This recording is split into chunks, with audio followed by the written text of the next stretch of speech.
Trailer release function చాలా పెద్ద ఫంక్షన్గా ముందు ఆలోచించాం. కానీ 9వ తారీఖున ఈ సినిమా రిలీజ్ చేయాలని నిర్ణయించబడింది. ఫస్ట్ టైం అఫీషియల్గా నేను ఈ సినిమా 9వ తారీఖు రిలీజు అని చెప్తున్నాను.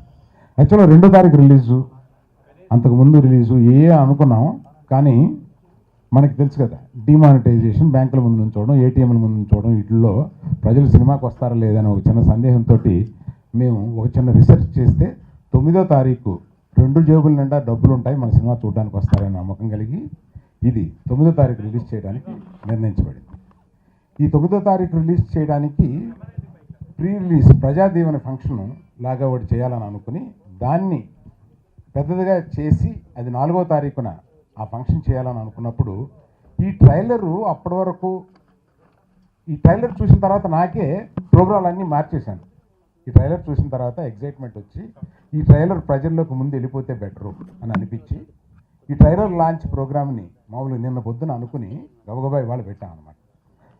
యాక్చువల్గా రామ్ చరణ్ ఊళ్ళో ఉంటే దీనికి కూడా రామ్ చరణ్ వచ్చేవాడు. కానీ రామ్ నీకు ఆ 4వ తారీఖు చేసే ఒక ఈవెంట్ పెద్దది ఉంది కదా, అందులో నువ్వు మాట్లాడుకున్నావని చెబుదు. కానీ మాకు రకులు ఉంది కదా, రకులు పెట్టుకుని మేము ట్రైలర్ రిలీజ్ చేసేస్తామని ఫోన్లో చెప్పాను.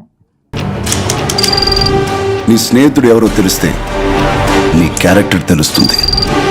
నీ శత్రువు ఎవరో తెలిస్తే నీ కెపాసిటీ తెలుస్తుంది.